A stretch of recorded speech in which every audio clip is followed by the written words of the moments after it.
Everybody, and welcome to our early comic review video. I'm Andy. I'm Matt, and welcome back to Andy. Thank you for having me back, welcoming me back, and not being like, no, I am king of the castle now. Not a chance. No, I think I was told that no, you need Andy back to put you on the right path. I'm just glad you got your contract extended. Oh So yeah, she it was could, really touch and yeah. go, but we really negotiated, Yeah. and I don't have to, be picketing outside That's any right. longer. Yeah.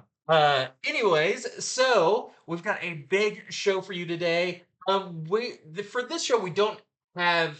Sometimes we do 20. That's kind of our usual thing. Yeah, we usually do 10 each. We usually do Yeah. 10 each, but we actually read some of the same books this week, so it's going to be a little bit tighter, shorter. But we'll be going over some of the big books that both of us read, Mm-hmm. like Transformers here and stuff Yep. like that. So sit down and get yourself a Yeah. nice cup of coffee Yeah. and get ready for some comic goodness. And as always, you can follow along on infinityflux.net where you can order these comics as we're talking about them. But let's kick it off with a big book this week. Yeah, so we're going to start with Punisher #1. This is Marvel's new Punisher book featuring a new Punisher. This is written by David Pepos, and the art is by David Wachter. And this issue actually starts with two police detectives who are investigating a house that exploded with the family still inside. The house belonged to a man named Joe Garrison. And while they're investigating the explosion, they actually find the bodies of the mother and the two children that live there, but they do not find Joe Garrison's body in the explosion. So that automatically sends him to the top of the to the suspect list. Yeah. So while that's going on, we switch scenes and we see the shadowy figure walk into a bar. A shadowy figure walks into a bar. No, but we see the shadowy figure walk into a bar that's owned by the Inner Demon Gang, which is Mr. Negative's gang. Oh Which yeah. is pretty cool to see. I mean, we've seen them in like the Spider-Man game, but I Yeah. haven't seen them in comics in a while. But they have the masks and the glowy swords and everything. So this figure walks into a bar and he's looking for a guy named the Sokovian. And the Sokovian has paid these guys to protect him. So this figure that walks into the bar takes out all of the gang members, but the Sokovian gets away. And then what we find out is, and this is not a spoiler. Somebody on TikTok gave me grief about this. This is not a spoiler. This is in the public materials that Marvel has released. We find who the shadowy figure is, and it is Joe Garrison, the guy whose house blew up. We know that, or we learn through some dialogue that he's a former Shield Black Ops agent, and he is operating out of one of a dozen Shield bunkers that are around the city. So he's got like Shield tech, and also his handler, a woman named AAA, is there with him, helping him. Because what he used to do for Shield is, like I said, Black Ops, right? He would like go in one man, real quiet, real precise, and take out targets that Shield wanted. And this woman AAA would help him. She's like his guy in the chair, Yeah. basically. So she's there helping him. And he's trying to find this guy named the Sokovian because the Sokovian is the one who blew up his house. We don't know why. We don't know who sent him, who hired him to do that. So that part is still unknown. But after the bar fight, there are some eyewitnesses that described a guy wearing a skull on his chest as the one who caused all the trouble. So that makes the public wonder, and like the news outlets and stuff like, oh, is Frank Castle, is the Punisher, is he back? And so from there, it's just this issue anyway becomes a quest to find the Sokovian, and he actually runs into another Marvel villain that Marvel readers will know who it is, but we haven't seen in a while. So it was pretty cool to see that villain and see Joe go up against that person and how he sort of deals with it. That was interesting. So just a really solid start to a new Punisher book. I will say I don't quite know yet how Joe here is a lot different from Frank Castle because it sounds like they both have similar origins, similar backgrounds, and that kind of thing.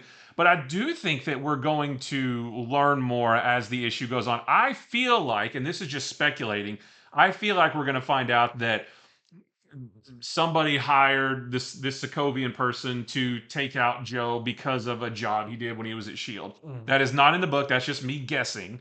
But yeah, it was a good start. I'm on board for another few issues at least to learn more about Joe and to learn who's behind all of this, because there's still a lot of questions out there that we don't have answers to yet. But yeah, a good start. I really like this, so I recommend this to anybody who's a Punisher fan. Give it a shot. See what you think about our new Punisher here. We have our A cover right there, and we have a couple variants. This is the Su Yan variant, and we have our Knight's End Phil Noto variant. And then we have You Cannot Start a Brand New Series Without a Scotty Young cover. Yeah. So we've got a cute little brand new Punisher. And then we have a 1 in 25 LaRocca variant that we're selling for $25. So do we know, was he, how did he leave Shield? Was it Nope, don't know. okay? We just know that I think he at this point is retired or was retired Mm. until his house blew up, right? But yeah, we don't know anything about. We don't see any kind of flashback of him in Shield. Because what I was wondering is, they're gonna put like a little caption box that said like, "Oh, we first saw Joe in the background panel Yeah. of whatever Captain America number 400 or whatever," but nothing like that yet. But man, Yeah. I'm sure we will learn. And that's what I want to learn is I want to know more about his time at Shield, some of the missions he worked on. I feel like we're gonna get. Was he dishonorably discharged Yeah, yeah. We or don't know something any of like that that? stuff. Yeah, I feel like that's all long game yeah, storytelling. yeah, Just the whole reason of like, we do know that Frank Castle right now is like in Weird World yeah. or whatever the other thing is. At some point, are they going to meet up? Is this going to be a Punisher versus Punisher? What Yeah, does I he don't think know. of this? We're still kind of wondering why this Punisher, why Right. now, that kind of Yeah, stuff. And I feel like that's maybe issue 2, 3, we're going to start yeah, learning all about yeah. that.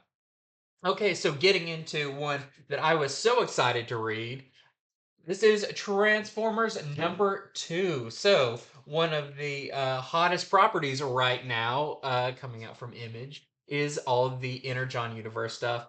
And I loved issue #1. And I was like, was that just a really good kickoff Mm. issue? And is it going to kind of, then slip down or whatever? No, issue 2 continues the fantastic Daniel Warren Johnson art and writing as we get, I would say it does slow down, but in a good way. Hmm. So like, hey, now let's fill everybody in on kind of what this version of the Transformers story Yeah, is. at least for the first half of the book. Yeah, Yeah, because you have a scene where essentially Spike, the human kid, and Optimus Prime's kind of telling him about, hey, here's our story and yeah, stuff. But I like how it's a little bit augmented to the Energon Universe version. right.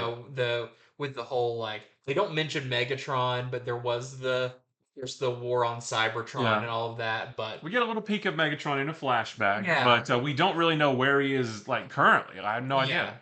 So I like that it's still retrofitted to this new Yeah. storyline, where they're, just kind of emerging on Earth and all of that. Yeah, and what I found interesting is this is like square one, like Uh-huh. absolute zero start for Transformers, because they don't understand the term. Like Optimus Prime doesn't understand the term mother. Yeah. Cliff Jumper freaks out when he sees humans, like that kind of thing. Like this is brand new, start from scratch Yeah. Which Transformers. I feel like is great, Yeah, especially if you didn't grow up with Transformers or right. you're just not super familiar. I feel like it's a small enough cast right now that I can learn everybody Hmm. really well and their personalities. But there's some, I don't want to give away a lot of like the emotional beats of it, but this is, even though it's like a new restart, these are, if you're familiar with Transformers, this is the Optimus Prime that you're familiar Yep. with.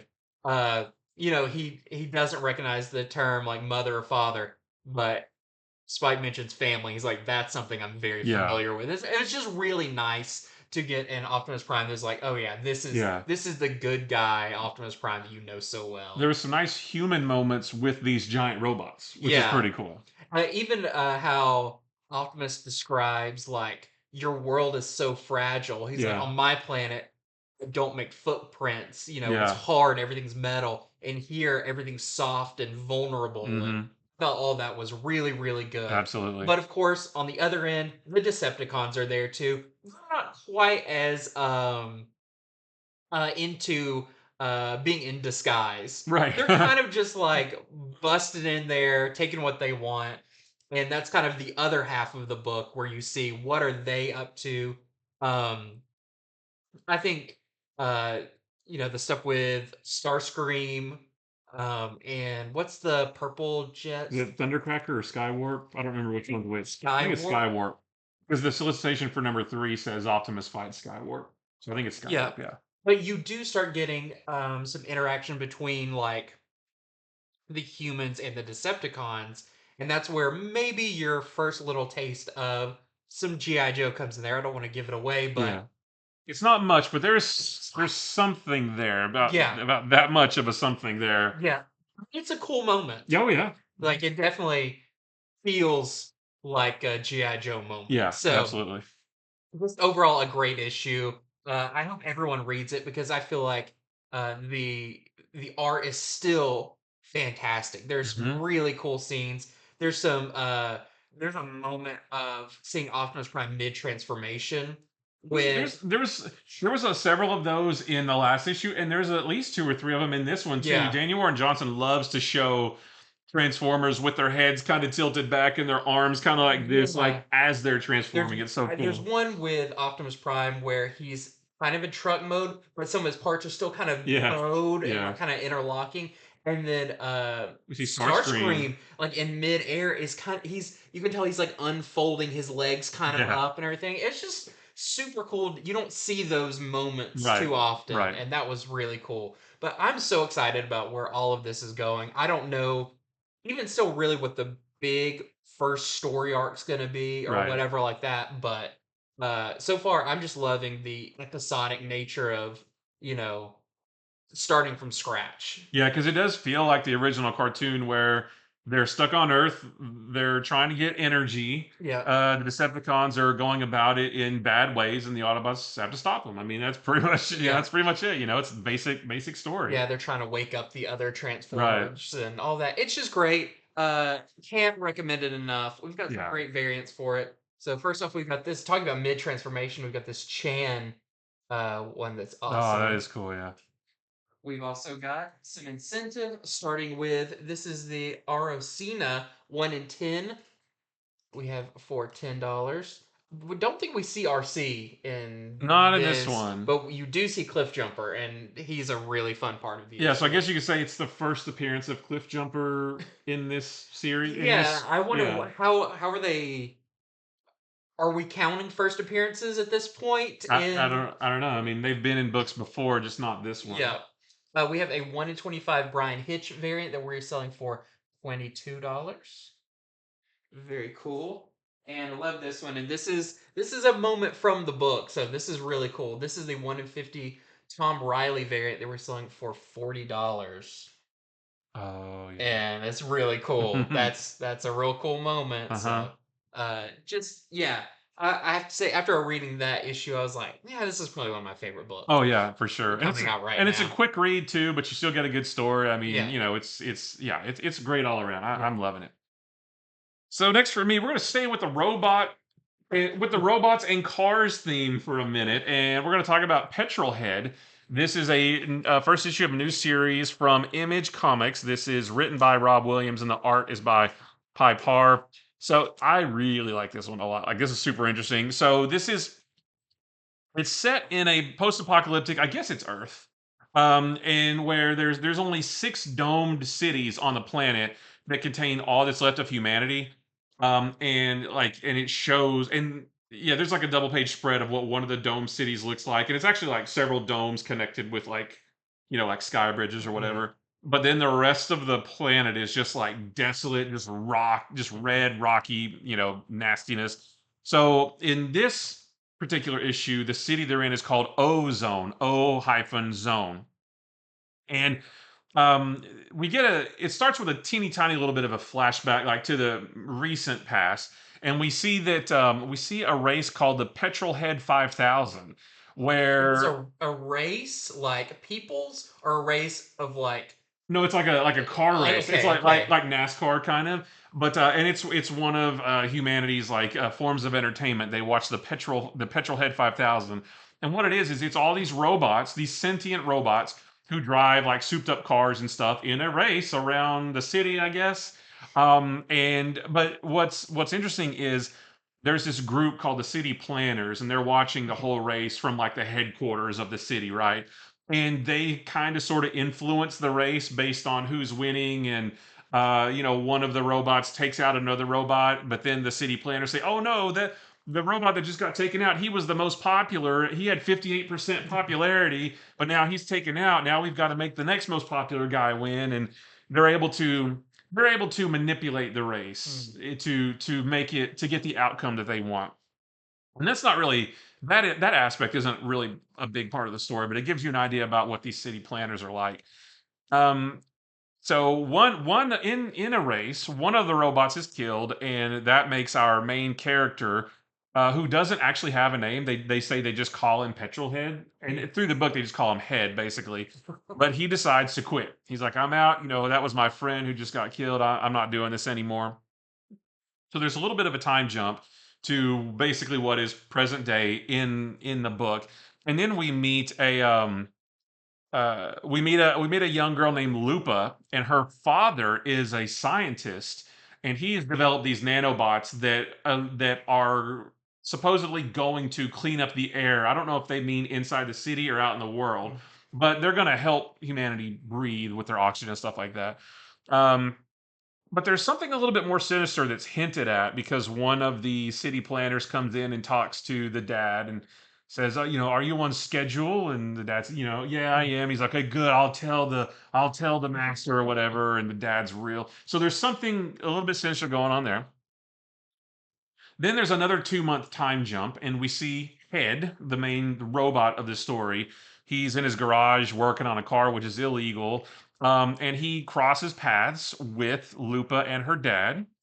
And I'll stop right there because, so basically, what the book is going to be is Petrolhead and Lupa with her dad on the run from the city and their security drones and that kind of thing because the drones are looking for Lupa and her dad. We don't know why.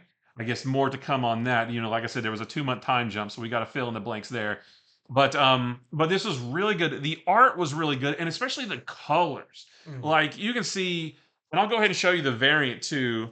Like the nice bright orange and bright green, and like the colors inside the book look like this, and they look really cool.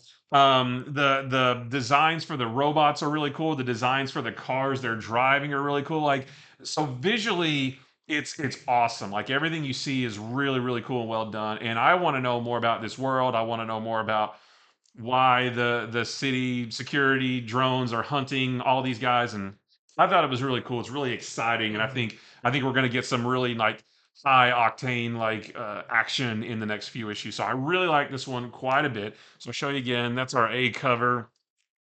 And then I'll show you this one too. I do believe this one is also by Pi Par, who is the interior artist who did this one too. But yeah, just super cool designs and colors and art. Interesting story. I really like this one a lot. And art definitely reminds you of Daniel Ward Johnson Yeah. and kind of that kind of detailed, very energetic Yeah. style. Yeah. It was good all around. Okay, next up, I've got Star Wars: The High Republic, Phase 3, number 1.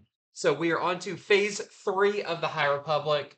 That is kicking off. We got the Shadow of Starlight number 1 a few weeks ago, but this is the kind of official main storyline, at least for the comics. So this picks up 1 year after the fall of Starlight Beacon, which happened at the end of Phase 1. Starlight Beacon was like they're kind of the lighthouse out in the galaxy as the Republic was spreading out into the unknown reaches of the galaxy and trying to bring peace and all that. They ran into the Nile, who were basically like space Viking marauders who did not like this, destroyed the beacon, and that definitely sent the entire galaxy into a very uncomfortable state of they promised they could protect us, now they can't.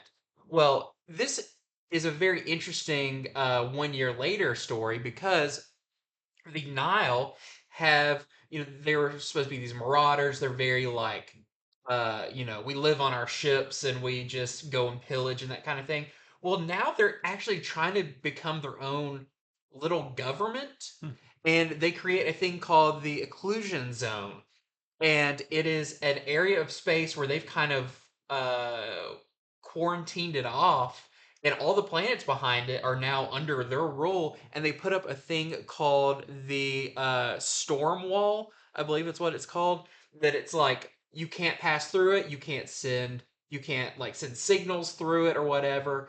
And so now it's up to the Jedi to kind of regroup and figure out how do we save these worlds that are behind this wall. And so we pick up from a lot of our characters, like Keeve Trennis, who is our main character in the previous run, but now she's a little bit older and a little bit more jaded to everything going on. It's just really cool to see the time jump, and the other thing that's happening since the Nile are kind of becoming their own thing, they're actually trying to work with other less reputable peoples like the Huts and trying to be like, well, Oh now yeah, you can be on our side of this because you don't like the Jedi and you don't like the yeah. Republic either. And it actually seems like they're swaying some worlds to their side. So it's really cool. A lot of this issue is just kind of setting you up for what's currently the new status quo of the galaxy. I'll be talking about a bit more about that in the Shadows of Starlight #2. But just really great if you enjoyed, especially Phase One of High Republic. Then they jumped back 150 years in time for Phase Two, but they're back to the characters and everything from Phase One, and it's great to have them back. Just a really fun issue, and I'm excited to see where this one goes. So that is your #1 cover.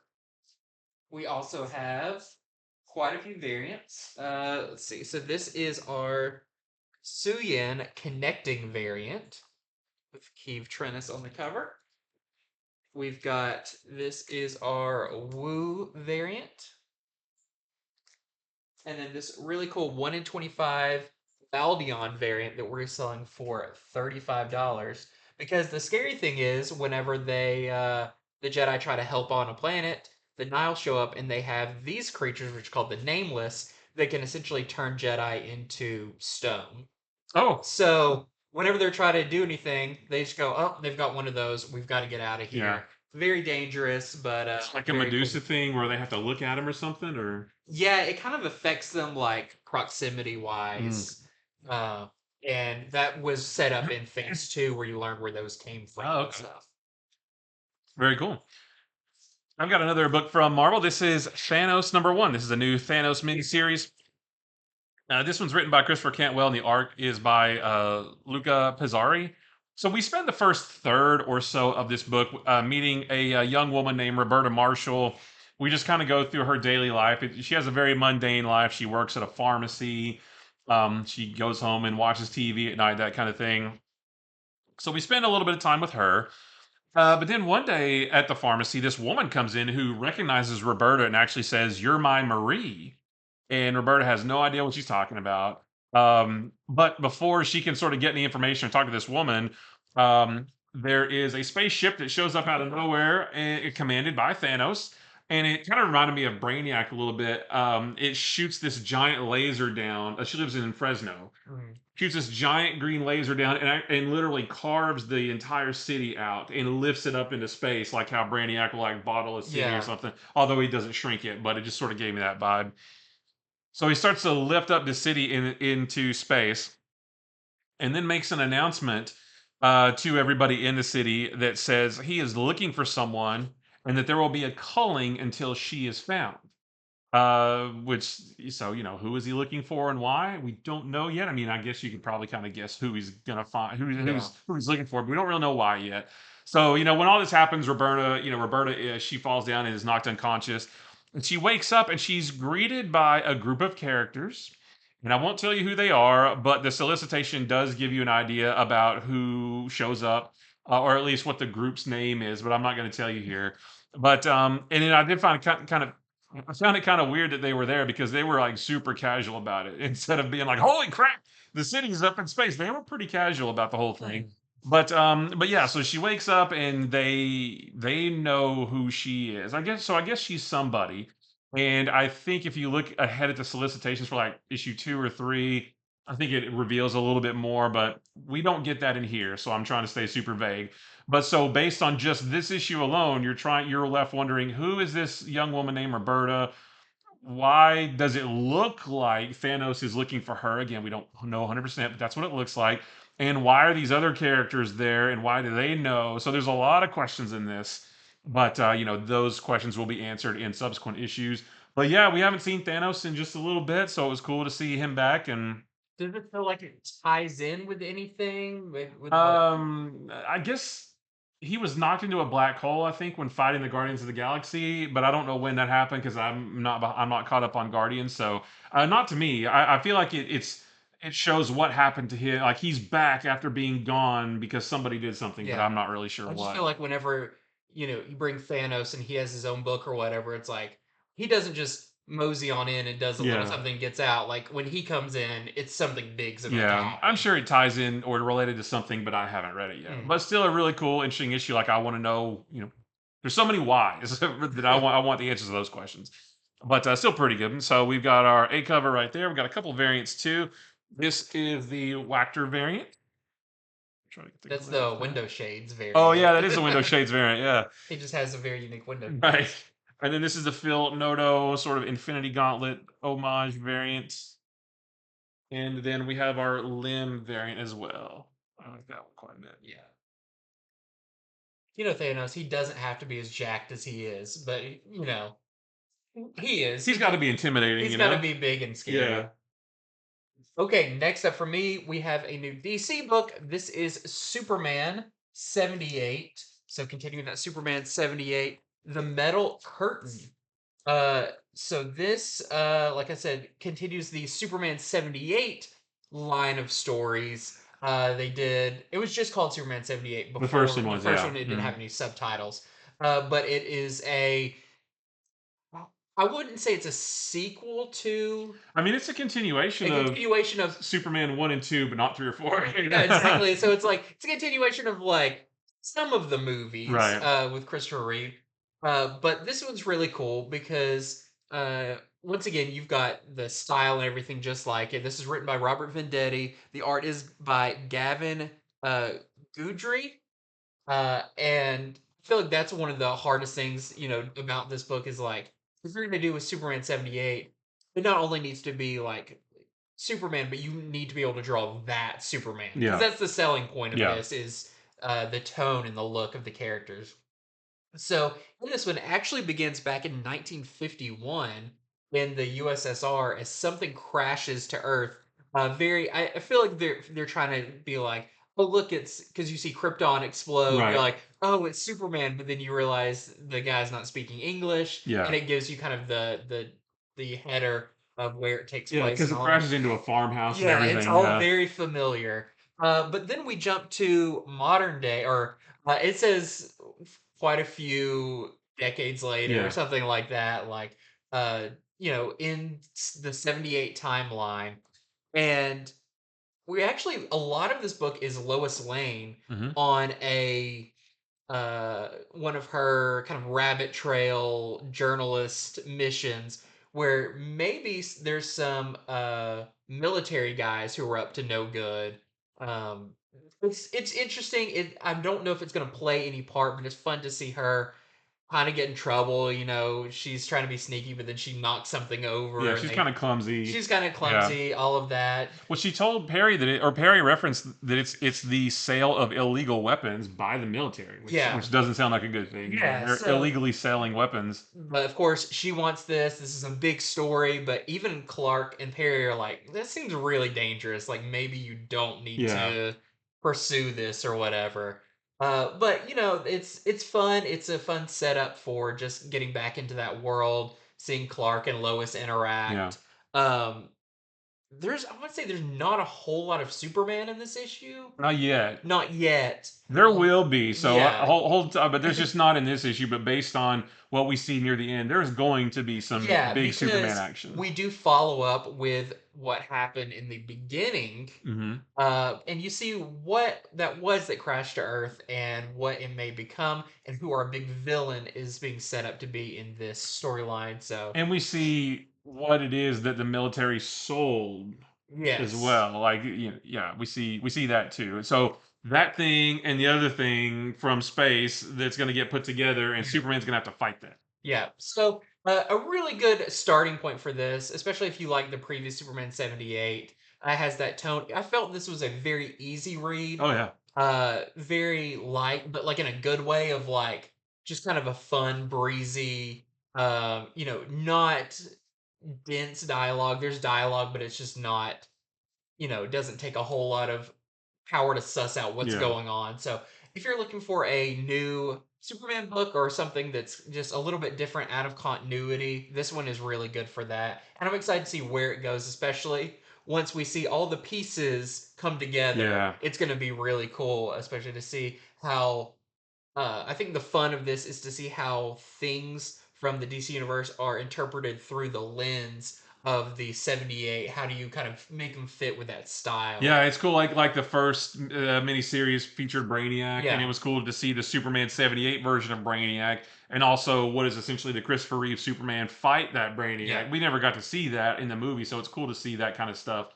And there is more of that kind of stuff in here. We're going to see the Superman '78 version of something Yeah, else, and yeah. I just feel like I don't want to give away what it is that he's going to be fighting because I don't know, that's kind of the big like reveal yeah. last panel thing. So we've got some really cool variants for this. This is the Wilfredo Torres variant, and we have one of our McFarlane action figure Yep. variants.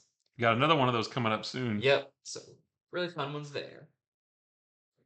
All right, so next up for me is a new book from Boom. Let me get my notes here. This is called Zawa, and this one is pretty cool. It's written and drawn by Michael Dialinus, and it's set in the city of Mace's Boone. And it did kind of give me vibes of like it's not. I don't know if you'd call it like post-apocalyptic. It's not that. It's not. But it didn't give me just vibes of just like, oh, it's a regular town on Yeah. regular Earth. Like it just something felt a little bit different.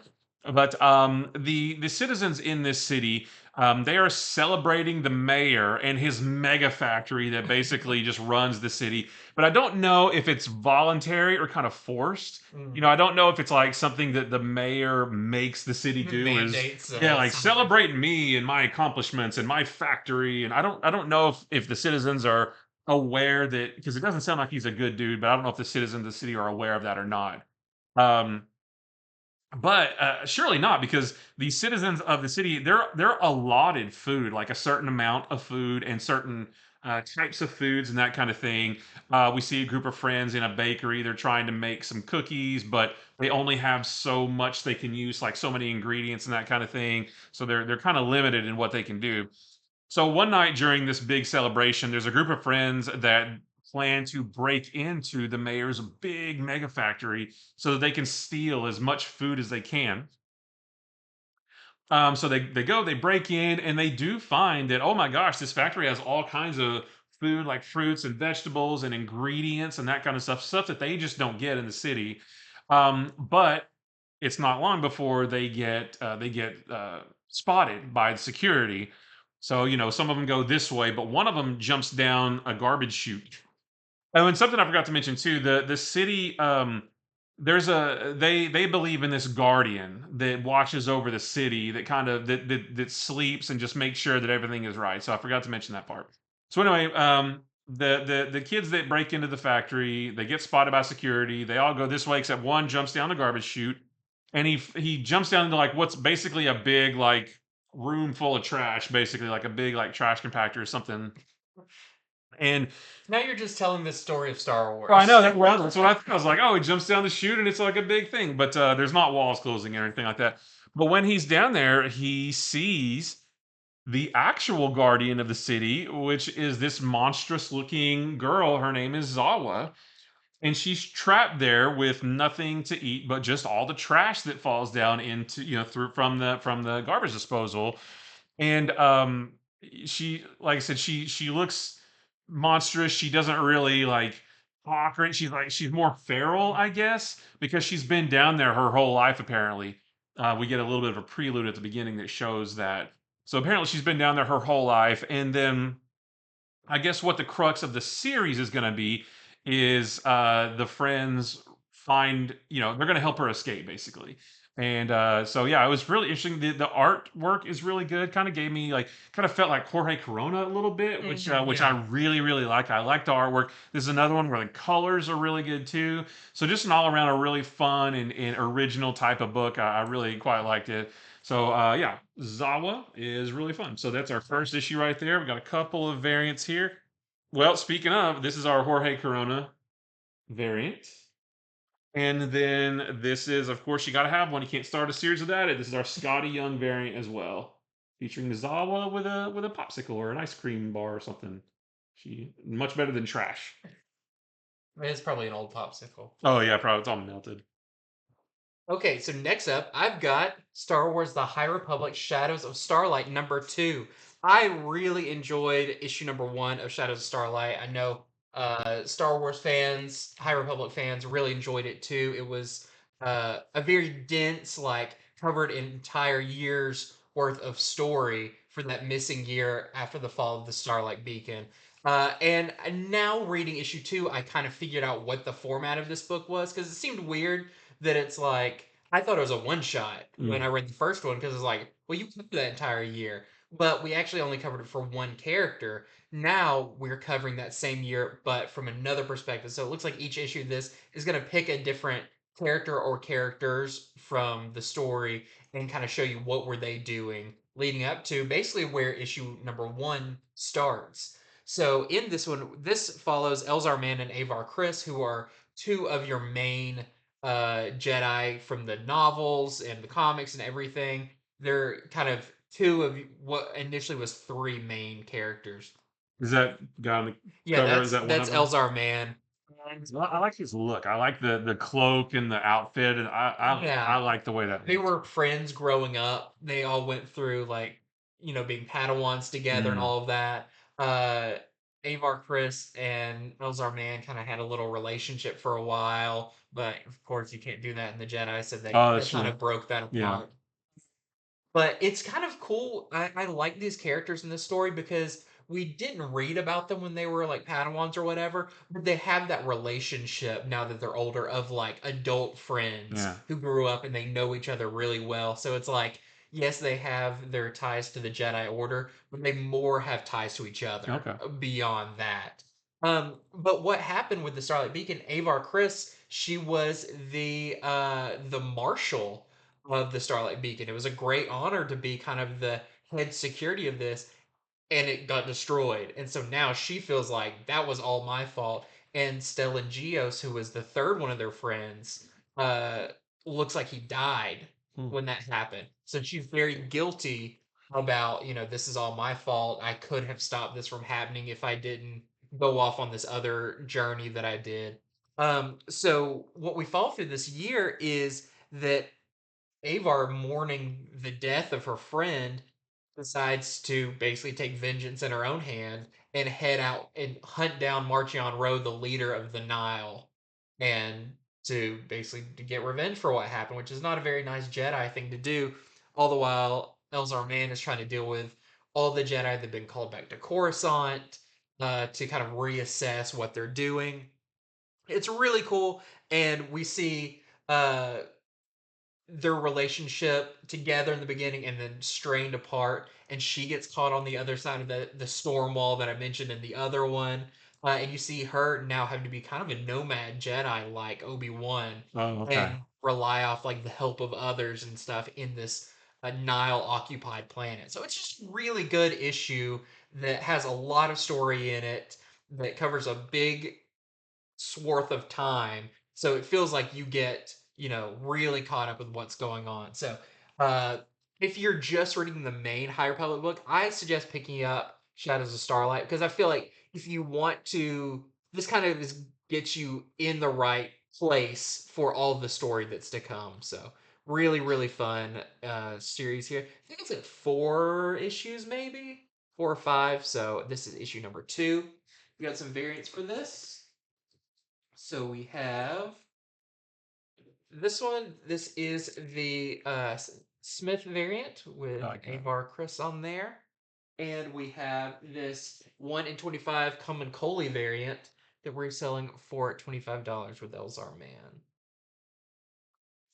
Now, I like the way it sounds like that and the other book are sort of connected. Like Yeah, it gives you a bigger that's picture of one of what's the going on. best things about the High Republic. And I was talking to one of the writers about it.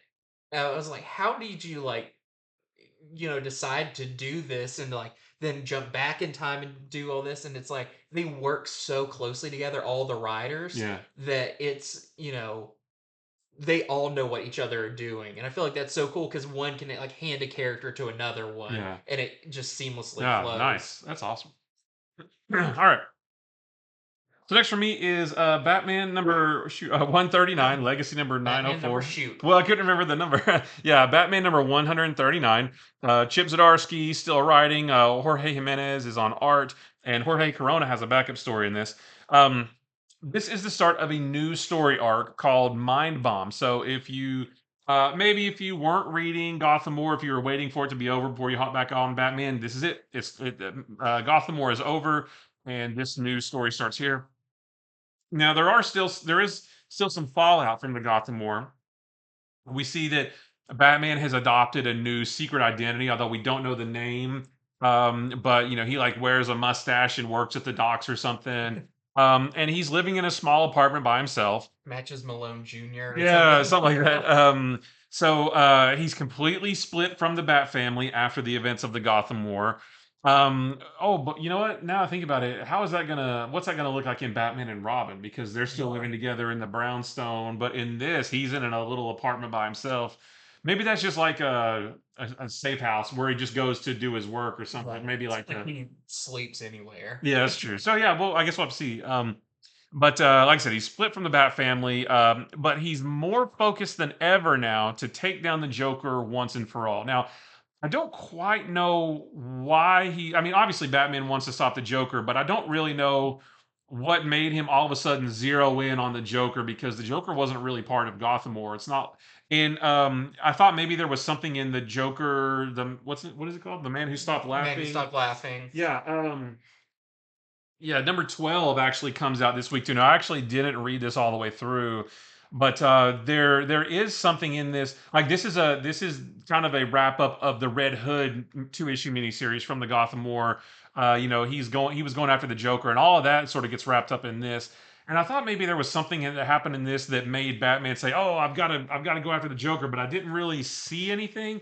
So that's the only part I was confused Is he about. just pulling Is off his old like checklist? He's like, where did I maybe leave off? I'll finally take out yeah, Joker. maybe Okay. maybe that's it. But he wants to take out the Joker, but he makes the point to say once and for all, like this is it. Like Like, is he like?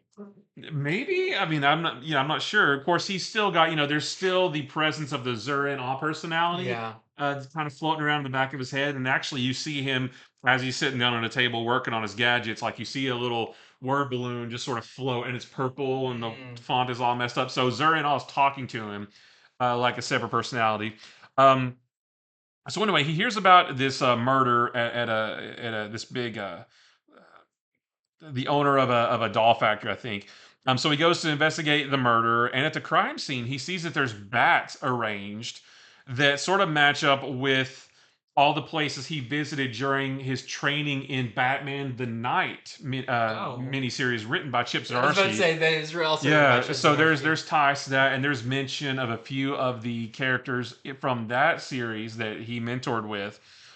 So the bats are arranged like on a map, like where you would see those cities on a map. He's like, oh, that represents Paris when I was Mm. training with so and so, and that represents somewhere else.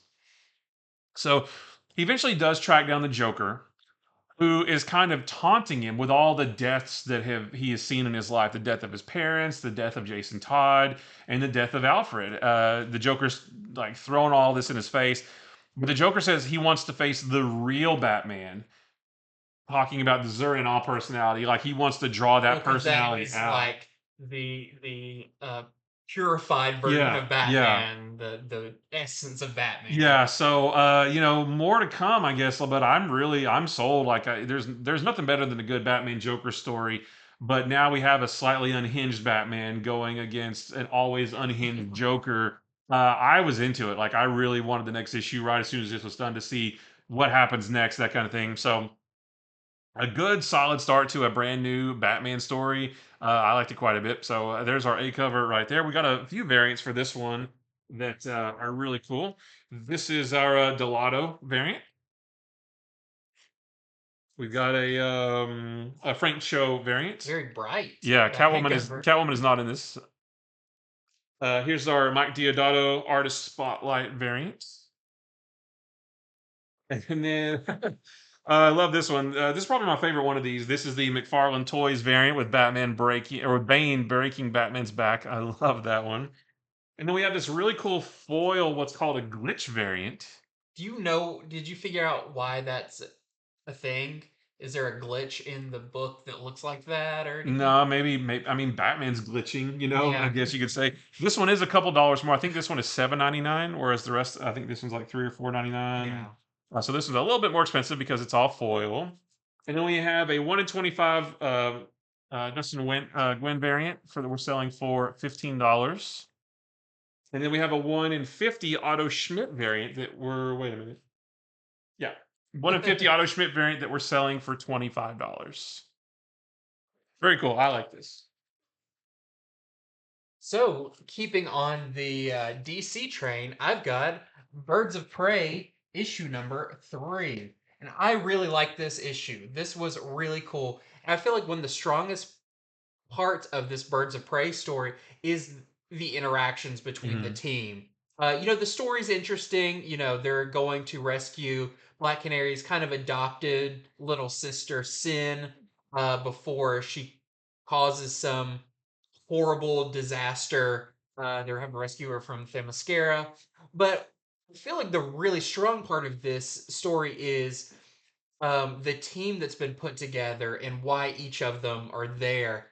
And specifically in this one, the Harley stuff is really good. So to sneak onto the island, Harley basically had the idea of let's ride in the mouth of a megalodon shark to kind of slip in. Oh yeah. Oh, And that's right. uh, they go through all this, and some of the team members are complaining about like, oh, this is gross, or this was a bad idea, or whatever. When they get out, Black Canary's like Harley, and Harley's like, I know it was a dumb idea, and she's like, no, that was a good It's idea. pretty good. And it's like Harley's getting kind of accepted into the team. It's all just really nice Yeah. character stuff. But you do see them break onto the island as they like scale cliffs and they've got their ways and they drop down and take out a couple of I love that kind Amazonians of and stuff. stuff. Yeah. But how long can they keep this on before Wonder Woman is alerted? And Wonder Woman is not on the island right now, but of course, she's got her ways of knowing what's Yeah. going on. She's got her own problems dealing with the US government right So now. what is Black Canary's backup to distract Wonder Woman so they can do this extraction on the island? Green Arrow is going to randomly start attacking Wonder Woman. And it is hilarious because he's like, this is such a dumb idea. Like, he's kind of just talking to himself. He's like, I don't know, this is not going to work. And he just starts, like, attacking Wonder Woman. And she's like, I know you're trying to, like, distract me from something. Like, she knows Oh, what's that's going great. on.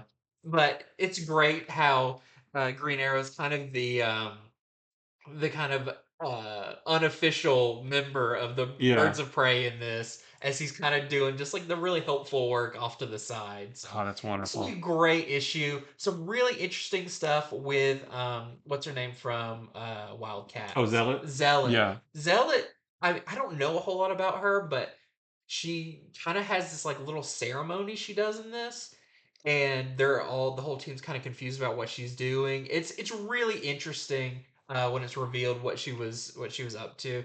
But overall, a really fun issue. So I feel like if you haven't, Birds of Prey, the series, the title over the years has been a bunch of different things. It's changed a whole lot. The team members have changed.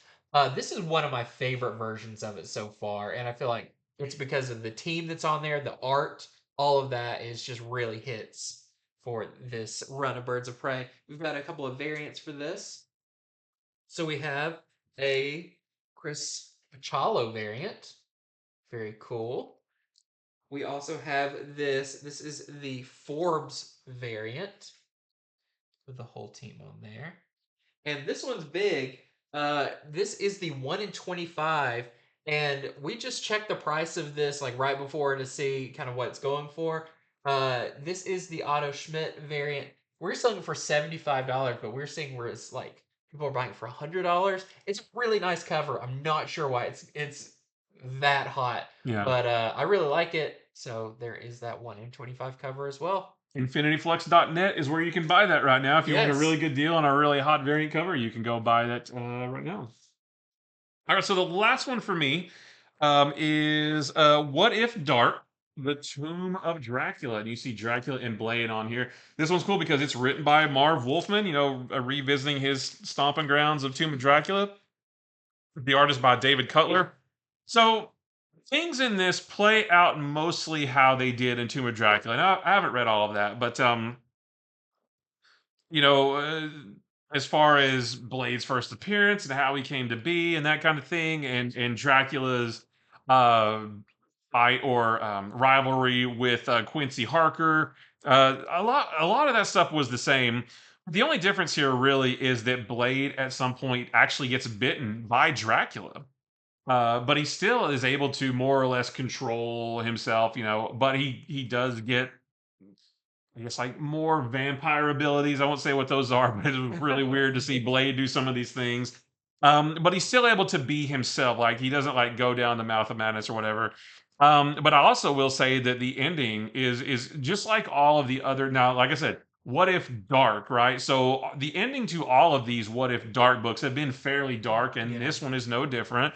But yeah, his the ending of this book is different, obviously, than what has happened with Blade before. But yeah, it's dark. Like I don't know It's what else to dark. say about it without spoiling anything. But yeah, it is a How it is could a a book about Dracula be yeah, dark? yeah, it is a dark and dour book, but still cool seeing, like, we get to see like kind of old school Blade for a little bit. We actually see Blade's different looks throughout the years. That's cool. Like when originally in the 70s, he's got like the green like army jacket and the stakes and the little bit of an afro, and then we see how kind of how he looked in the 90s, and then more kind of how he looks now, that kind of thing. So just Blade and Dracula, you can't go wrong with that combination. So we have our A cover right here. I believe that one's by Cam and Coley, is what it looks like. And then we have this very nice art germ variant, which I like that quite a Does bit. that character appear in this? I don't know who that is. I can't tell from that anyway. But no, I don't recognize that character from that. Okay, next up is a book that I will need your help to talk about Yeah, I've got because some it's another notes. one that we both read, Yep. and I feel like it takes multiple people to tackle this. Hmm. This is Marvel Gods #2, of course, the Jonathan Hickman new. I don't even know what you classify it Like a as. reimagining of the Marvel cosmic Yeah, universe, I and guess. reimagining. Like this is like 100% new elements. It's not Yeah. like taking things and twisting them like an ultimate Well, that's version. true. Like Yeah. this is all new, and I feel like that's one of the cool things about it, and one of the hard things about it is like you're just really trying to like figure out your way through this Yeah, entire I mean, thing. we don't really know where it's going yet. Yeah, there's no really points of reference of like Right. occasionally Doctor Strange will pop up and you're like, okay, I know that dude. Yeah. But then other than that, everyone else is pretty much a Yeah, new brand new character. characters, yeah. So this one I did like because it was I would say a smaller scale story, Definitely. focusing on Aiko, Right. who is, I mean, I feel like I'm just going to be spouting out words that mean nothing. She's the Centaur, uh, and we do learn, I guess, a little bit more about what they are. Yeah, we doing this because they talk about, so we know from the first one, there you have one faction of cosmic beings, the natural order of things, and then the other one is The powers Powers that that be, right? Yeah. and someone actually in this does just say what those things mean. Yeah, yeah, it's really cool. So, like, the natural order of things basically looks at everything through the lens of science, Yeah, while the powers that be are all about magic. And the natural order of things look at magic from a scientific viewpoint. And yeah, that wasn't really laid out in the first issue. So, I found that interesting in this one. yeah, and they have like basically like a science god Yeah. that has so their numbers have been dwindling. Uh, After last issue, After yeah. last issue, their numbers have been dwindling, and they kind of have the idea of like we need to recruit new people to this thing, and so that's kind of what the storyline is in here is get new members because they're down to like 3 members, I think. I think they're down to 3 primes because there's 100 of these centivar of the symptoms. Yeah, And just words. It whatever, just nerd. yeah. But and some of them are prime. They're numbered, right? And I think there were so many prime ones, like prime numbered, and Yeah, I think there's 3 left. yeah. So what the majority of this issue is Not that that meant anything to anybody, right? is Aiko kind of guess she's trying to recruit this girl. Is she Yes. recruiting her? Well, so there's a young girl named Mia Di Maria, Yeah. and she apparently has what I'm assuming we're gonna find out has like these godlike powers. Yeah. She's like a college student, And and we didn't see her do the powers, but from what they say, almost like reality altering. Like she yeah, can make things happen, like almost like a Scarlet Witch type. yeah, because Aiko even told her, she's like, there was one time when you needed to do good on a test or something, and she's like, what did you do about it? How did you make that happen? And Mia said, well, I prayed about it, and it made me think, oh, she unknowingly warped reality to fit what she needed to Yeah. happen. So that's what made me think she had some kind of godlike powers, but she doesn't know. Like, she's just a college student, and Aiko is trying to get her to accept her destiny, I guess, Yeah. and kind of gives her a look behind the curtain at the natural order of things. She said, you've been to libraries. This is the world library It where almost all of reminded me the of like she kind of had that Men in Black moment yeah, where it's like, yeah, if you accept this world, this is you're gonna, in a year's time you're gonna know things. You're gonna yeah. be standing on the edge of the craziest things ever, That's a great way to put it, actually. where you can go back to your normal life. Yeah, or it's like red pill, blue pill from the Yeah, Matrix. It's like if you want to, you'll learn what really drives reality. yeah, Or if you reject it, then you'll just go back to your normal life. Yeah. yeah. So I thought it was a good issue following like a new character. She's not at this point, she's just a student. So it Right. kind of felt a little bit easier following her story Yeah. because she was also being introduced to all of this. She's just as confused as we are. Yeah. So I really like this issue. I'm not sure what the purpose of this issue was, unless she's going to be a big character going forward, Right. whatever. But I felt like it was pretty easy to follow this issue, Mhm. um, even if I don't completely understand the kind of rules to this universe, because apparently her powers are magic based, but they're the science people who are trying to recruit. Yeah, I didn't go out and Yeah, follow that. Oh, well, she did say she wants Mia to accept her magical powers, yeah, basically, because Aiko wants to study them from a scientific perspective. She wants to like be, hey, while you discover your magical powers, I'm going to be sitting next to you making notes yeah. and studying everything from a scientific point of view. Yeah. So, all that being said, all that But I all don't this, know why. I don't really know what that has to do with we Marvel's still don't really cosmology know. and Yeah, we still don't know where they teased at the beginning of this. This is going to reshape the higher ups yeah. in the Marvel universe. Just in the last few days, they released some images of like some reimagined, like the Living Tribunal. I think what like the new look for them Yeah. basically, and a couple other ones too. I don't remember who, but yeah, Maybe. Yeah. It has it's something one to of do those with. things where you're not going to get the full picture until the whole thing is said and Yeah. done. And there is a part of this too where Doctor Strange and Wynn and Dimitri from the last issue, they try to figure out the mystery behind Cubisk Core, who was kind of like the Oh bad guy yeah. from last issue. And they travel to his home. I won't say where it is, but we do see that there is an object there that has ties to one of Marvel's cosmic beings that we do know about, that we have seen before. So I didn't get that. oh yeah, there's more to come with that. Yeah, there's a lot of questions Yeah. still. Yeah. Anyways, so if that enticed you, that is out this week. We also have this 1 in 25 quad variant that we're selling for $39.99 while supplies Yeah. last. The artwork is really good. The artwork is Yeah. really good, and I feel like that definitely helps Oh yeah. just guide you through the Yeah. story. If you had a more complex artist that did like I almost thought of like Machalo on Doctor Strange, You're right. it would be like very hard Right. to keep up with. But no, this was really good. Okay, so I still have a couple more books. Um, just wanted to mention that Darth Vader, this is Darth Vader issue number 40 is out, still part of the Dark Droid storyline, as Vader returns to Palpatine. And Palpatine, like he always does, is a real jerk to Vader and puts him through more tests. And Vader does something at the end of this that has to do with the Dark Droid stuff that is very surprising that he would do. So I'm interested to see where this is going to go. We've got a couple of variants for this. So we have this Life Day cover, which is really fun. Anakin and his mother celebrating Life Day. And we have this 1 in 25 Qua variant that we're selling for $29.99. That is a 1 in 25. And then lastly, we've got Amazing Spider-Man. It's Amazing Spider-Man issue number 37. I believe you read this one Yep. Yeah, I too. read that one too. Yeah, so this is not this is the second of the 3 issues that are like the Rec Rap That's story. right. Yeah, there's one more. One Yeah. part. Yeah. Uh, so I thought this one was really fun.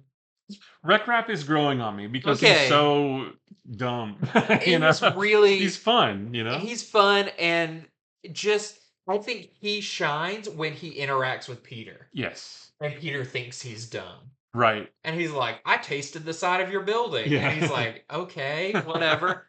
Um, so the other thing I was gonna say, did you take notes about the Limbo story, or not the Limbo, the Gang War story? No, there was an interlude though, There's an just like a interlude 2-page interlude about where we see like Hammerhead and some other Count Nefaria. Count Yeah. Nefaria and stuff, and we're starting to get the ideas of maybe what's going to be the real thing going on behind the scenes of Right. Gang War, what the some of the villains' ultimate goal is. Yeah. But Ed McGuinness's art in this is fantastic, Fantastic. really really fun, and we've got some variants for this one as well. Here, you can show them. I gotta take a drink. All right. This one is our Disney 100th anniversary cover featuring Disney characters in a nice Secret Wars homage. Got this really cool Carrie Andrews one. I love Yeah. this one.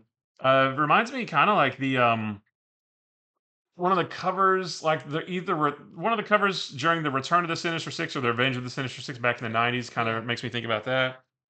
We have this really cool Spider-Man 2 apocalyptic suit. I have this suit in the game. Was that one of the It's one of the pre-ordered it? yeah, I got the digital deluxe version. It was one of those. I don't know. I'm assuming you can get it regular in the game too, but we have this really nice Stormbreakers variant featuring Spider-Gwen, who is not in this issue. And then we have this really cool 1 in 25 Arthur Adams cover featuring Mary Jane that we're selling for $25. Don't tease me like this, Marvel. Don't give me a Mary I Jane know. holding up a Spider-Man shirt looking all loving She when they're not loves together. it. She loves it. Don't tease me, Marvel. You know what you're doing. Yeah. But yeah, I thought that was a fun issue. I do like Rec Rap. He is ridiculous, but I feel like Ed McGuinness drawing him was like we got Yeah. to give Ed McGuinness some giant dude to Yeah. draw, some kind of That's what he hulking. excels at is I love giant he has dudes. moments where he's like, we got to put on disguises. And he's got Peter like a trench coat and a hat. He's Yeah. like, don't need to do that. It was fun, and it does say it's got the gang war interlude. It's like 2 pages. It's 2 pages. Yeah. It's one piece of paper in the middle of the book, front and back is all it Yeah, is. so Yeah. I don't think it's like super big necessity, Right. but I thought it was interesting. So that is it Yep. for our early comic review video. Thank you so much for watching. Make sure to head over to infinityflux.net right now, where you can order these books. You can pre-order upcoming books. and pre-order the variants. Everything you pre-order, you get 10% off of. And we've got a video coming up on Wednesday. We'll be going over some of those books that you can pre-order coming up on the FOC. So stay tuned for that one. And thank you so much for watching. And until next time, See ya. bye.